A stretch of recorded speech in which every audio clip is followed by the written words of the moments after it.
스페이스X의 주파수 관련 뉴스로 주가가 폭락하던 게 불과 한 달 전인데 최근 계속해서 좋은 주가 상승을 보여주고 있는 AST 스페이스 모바일입니다. 스페이스X의 주파수 취득은 AST에게 큰 영향은 없다는 게 당시 이 회사에 오래 투자해오고 있던 분들의 주된 의견이었고, 시장도 금방 그런 결론에 다다랐는지 어느 정도 하락을 하고 나서 금방 다시 회복을 하는 모습을 보여주었는데요. 그리고 저번 주 화요일 기다리고 기다리던 2세대 인공위성의 배송 소식과 버라이전과의 DA 체결이라는 호재가 연달아 발표되면서 주가가 계속해서 좋은 모습을 보여주고 있습니다. AST 인공위성들은 블루버드라는 이름으로 불립니다. 현재 우주에서 운영 중인 5개의 위성들이 있고, 그 다음으로 운영할 위성들인 블루버드 6의 경우 10월 12일에 비행기를 통해 인도로 배송이 된다고 하고요.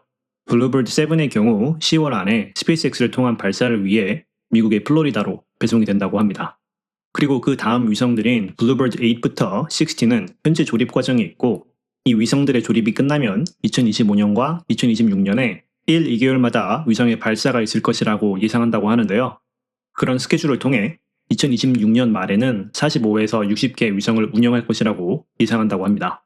저번 어닝콜에서의 가이던스를 다시 확인해 준 거죠. 일단 이 회사가 2세대 위성의 조립을 성공적으로 완료하고 위성 발사를 위해 배송을 한다는 것은 상당히 큰 의미가 있습니다. 지금까지 이 회사는 사실상 기술력을 바탕으로 시장에서 평가받는 회사였습니다. 기술력 기반의 R&D 기업에서 성공적인 대량 생산을 해낼 수 있는 기업으로 성장한다는 것, 생각보다 쉬운 일이 아닙니다. 2017년 일론 머스크의 테슬라 역시 모델 3의 대량 생산 과정에서 많은 어려움을 겪었고, 실제로 그 과정에서 회사가 망할 뻔한 위기를 겪기도 했죠. 하지만 결국 대량 생산을 위한 공정 과정이 하나씩 준비되기 시작하더니 결국 모델 3가 끊임없이 공장에서 나타나며 많은 이들을 놀라게 했습니다. 세상 모든 일이 그렇듯 처음에 새로운 것을 도전할 때가 가장 힘든 법입니다. 하지만 한번 그 일을 해내고 나면 그 다음부터는 그 과정이 훨씬 쉬워지는 법이죠.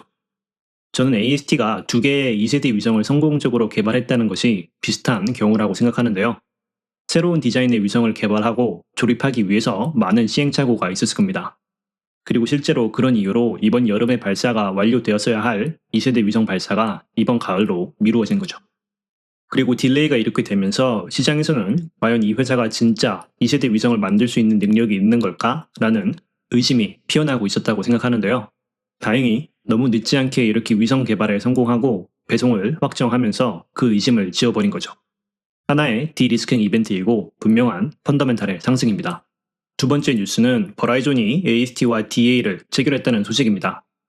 여기서 말하는 DA란 법적인 효력이 있는 계약을 통해 두 회사 간의 파트너십을 공식화했다는 건데요. 제 영상에서도 자주 소개드린 것처럼 AST는 전 세계의 많은 통신사들을 파트너로 두고 있습니다. 하지만 이런 파트너십들은 AST 기술을 이용해서 테스트해보고 그 기술력이 검증이 되면 그때 공식적으로 우리 고객들에게 인터넷을 제공하겠다 정도의 파트너십인데요. 이번에 버라이전과 체결한 DA는 법적인 효력이 있는 공식적인 파트너십입니다. 버라이전처럼 AST와 DA를 체결한 회사는 미국의 또 다른 최대의 통신사인 AT&T, 그리고 유럽 최대의 통신사 보다폰이 있죠. 이렇게 세계 최대의 통신사들이 스페이스X가 아닌 AST를 통해서 본인들의 고객들에게 D2D 서비스를 제공하겠다는 것, 상당히 의미가 있는 뉴스입니다. 어떤 주식에 대해서 계속해서 안 좋은 이야기만 하고 사실이 아닌 루머를 사실인 양 얘기하면서 투자자들을 흔드는 행동을 퍼드라고 합니다.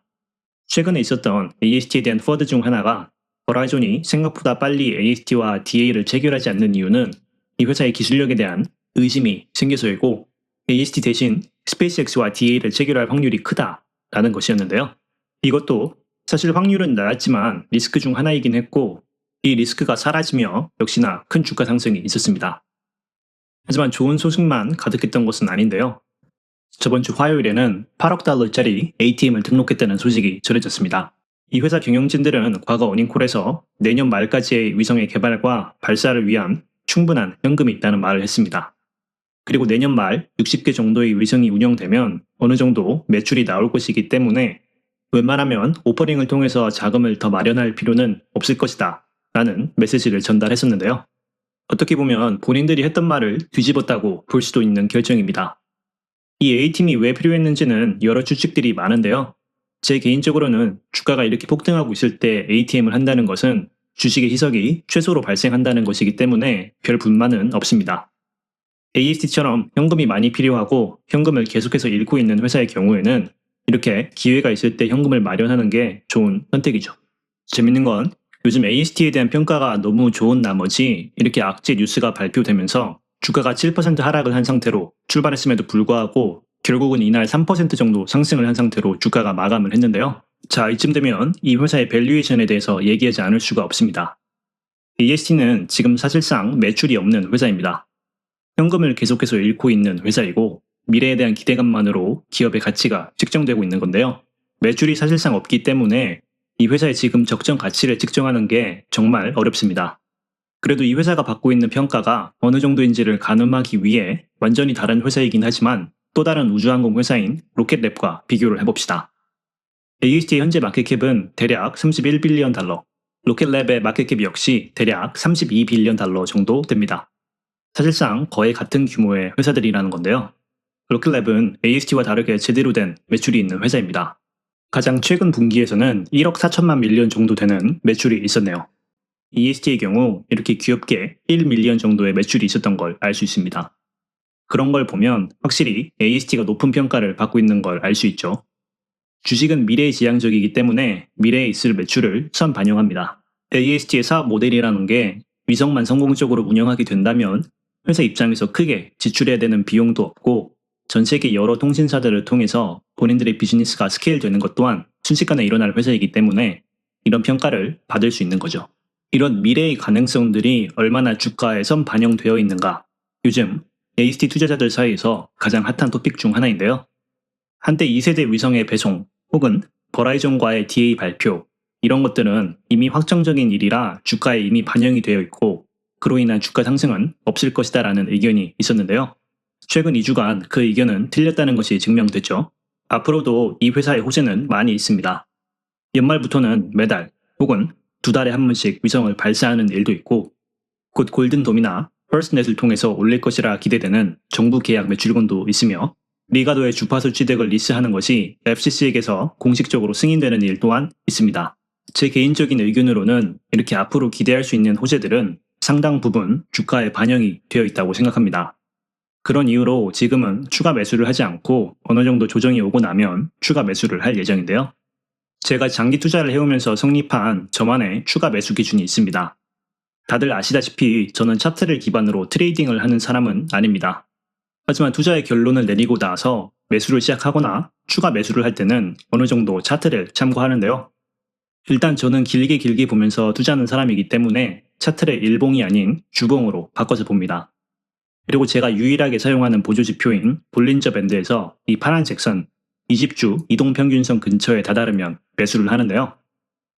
제가 9년 정도 투자를 하면서 보니까 아무리 좋은 주식이라도 차분히 기다리다 보면 이렇게 위클리 차트에 20주 이동평균선으로 가격이 돌아오는 경우가 항상 있습니다. 생각해보면 당연한 일이죠.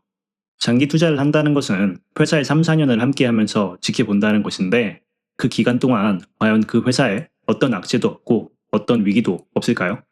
그런 조그마한 악재나 위기가 있을 때마다 주가가 하락하고 투자자들의 심리가 위축되며 이렇게 조정이 오기 마련입니다. 그리고 그럴 때는 이 20주 이동평균선 밑으로 주가가 하락할 때도 있고 결국 이 선을 기준으로 위아래로 왔다 갔다 하는 모습을 보여주죠. 그런 의미에서 저는 이 20주 이동평균선이 그때 그 회사가 가진 펀더멘탈 대비 시장이 평가하는 그 회사의 적정 가격이라고 생각하는 편입니다. 영상을 마치기 전에 최근의 가격 상승으로 이 회사에 관심이 생긴 분들을 위해서 하나 더 이야기해보자면 트레이딩이 아닌 투자를 한다고 주장하는 사람이 가장 많이 하는 실수가 회사의 펀더멘탈을 기준으로 매수를 하는 게 아닌 최근 그 주식이 보여준 가격 움직임을 펀더멘탈이라고 착각하고 투자를 시작하는 거라고 생각합니다. 주식은 회사가 아니고 회사는 주식이 아니다 라는 말이 있습니다. 아마존의 창업자 제프 베조스가 한 말인데요. 2000년대 초 아마존 회사 자체의 펀더멘탈은 꾸준히 상승하고 있었지만 닷컴 버블 여파로 아마존의 주가가 98% 하락했을 때의 일을 회상하면서 한 말입니다. 만약 AST에 대해서 이미 알고 있었지만 별 관심이 없었고 최근의 가격 움직임으로 인해서 이 회사에 관심이 생기셨다면 이 회사가 아닌 이 회사의 주식 ASTS라는 티커가 보여주는 가격 움직임에 관심이 생긴 것일 확률이 큽니다. 그리고 회사의 비전이 아닌 주식의 가격 움직임에 혹해서 투자를 시작하는 경우 그 주식의 좋은 움직임을 바로 보여주지 않으면 인내심을 가지고 기다리기가 상당히 힘들어지죠. MSCI이 안 좋은 주가 움직임을 보이는 날마다 옛날 MSCI 영상까지 찾아오셔서 아직도 확신이 있으세요? 라고 여쭤보시는 분들이 항상 있는데요. 제 대답은 항상 똑같습니다. 제가 작년 초에 MSCI에 투자하기로 했을 때의 기준인 이 회사의 펀더멘탈은 점점 더 좋아지고 있습니다.